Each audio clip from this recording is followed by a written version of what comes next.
When you think of Napoleon, you probably picture one of history's greatest generals, a brilliant strategist who brought Europe to its knees. But what most people don't realize is that his real battle wasn't fought with soldiers, it was fought with money. His wars triggered an economic disaster that bankrupted entire nations. Austria went broke more than once. Spain lost its empire and its silver. And even Britain, the richest nation on earth, was buried under mountains of debt. The cannons might have won battles, but gold decided the war. This is the story of how Napoleon's wars bankrupted Europe. By the time Napoleon rose to power in 1799, Europe had already been at war for nearly a decade. But when he took command, everything escalated. His ambition wasn't just to defend France, it was to dominate the entire continent. And domination is expensive. Armies of hundreds of thousands had to be fed, clothed, armed, and moved across thousands of kilometers.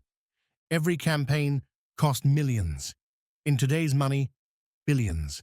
And while Napoleon won battles, he paid for them in debt. France financed its wars in three ways: by seizing resources from conquered lands, by raising taxes at home, and by printing more money through the Banque de France.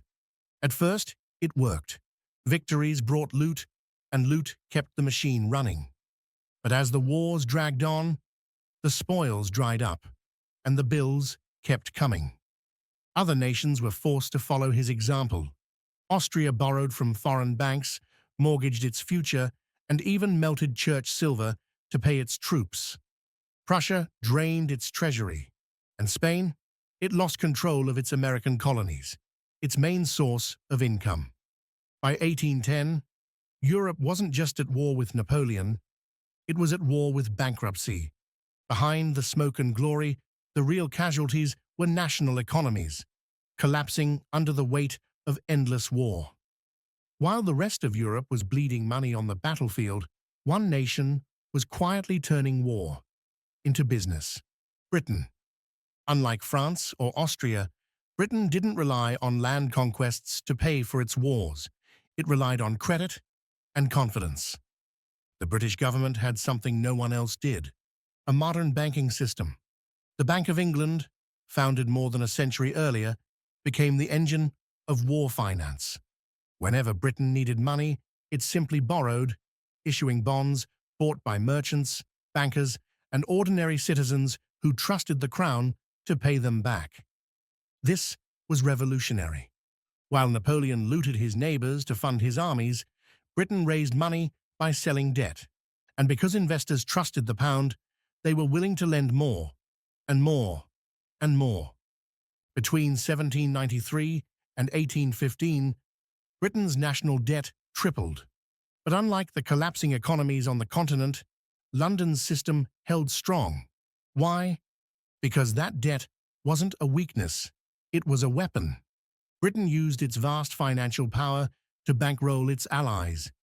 Gold shipments flowed from London to Austria, Russia, and Prussia, keeping their armies in the fight long after their treasuries ran dry.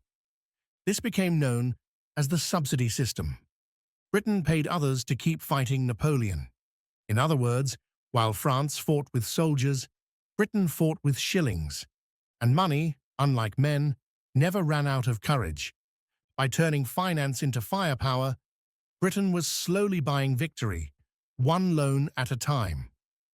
While Britain's finances held strong, the rest of Europe was collapsing from within. The longer the war dragged on, the more desperate the economies of Napoleon's enemies became. Austria was the first to crack. By 1811, the empire had defaulted on its debt. Again, paper money flooded the market, prices exploded, and people lost faith in their currency overnight. The Austrian guilder became almost worthless. Prussia wasn't doing any better. After its defeat at Jena, the kingdom was forced to pay huge reparations to France. Half its territory was gone, and what remained was buried in debt. Prussia couldn't even afford to rebuild its army. It had to rely on British subsidies just to survive. And then there was Spain. once the richest empire on earth. When Napoleon invaded, Spain's economy collapsed. Its colonies in Latin America revolted, cutting off the flow of silver that had funded the empire for centuries.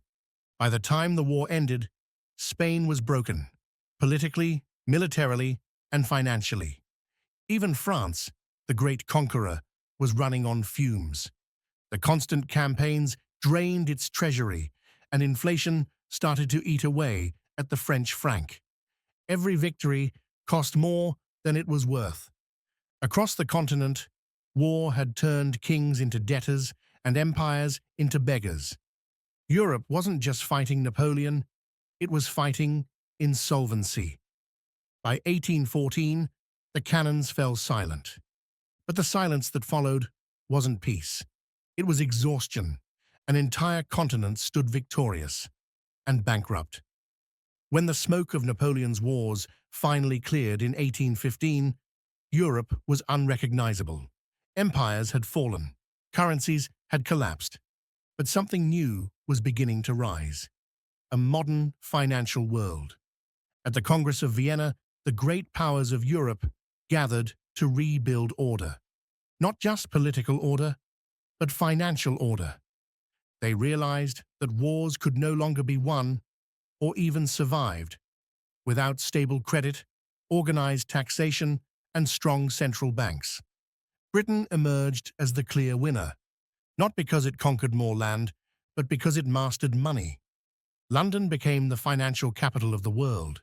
Its banks financed trade, industry, and even the debts of other nations. From this point on, global power wasn't measured by the size of your army, but by the strength of your currency. France, meanwhile, was left to rebuild. Napoleon's empire was gone, but his reforms, the Banque de France, the Napoleonic Code, the tax systems, all became the foundation of modern European governance. Even his mistakes became lessons for the world's future economists. The age of gold and gunpowder had given birth to the age of credit and capitalism. War had changed everything. Europe's old empires had fallen in battle, but from their ruins, the modern financial system was born. In the end, Napoleon didn't just lose on the battlefield. He lost to a force far more powerful than any army: economics. His wars reshaped Europe, but they also buried it under mountains of debt. Entire nations fell, currencies died, and economies took decades to recover. The cannons stopped firing, but the interest payments didn't. Britain's victory marked the beginning of a new kind of empire, one built not on conquest, but on credit. From that moment on, the strongest nations weren't the ones with the biggest armies, but the ones that controlled the flow of money. And that lesson still echoes today. Every war, every crisis, every empire, it always ends the same way. Not with a final battle, but with a bill. Because in the end, money always wins. If this gave you a new perspective, don't just scroll away, hit subscribe.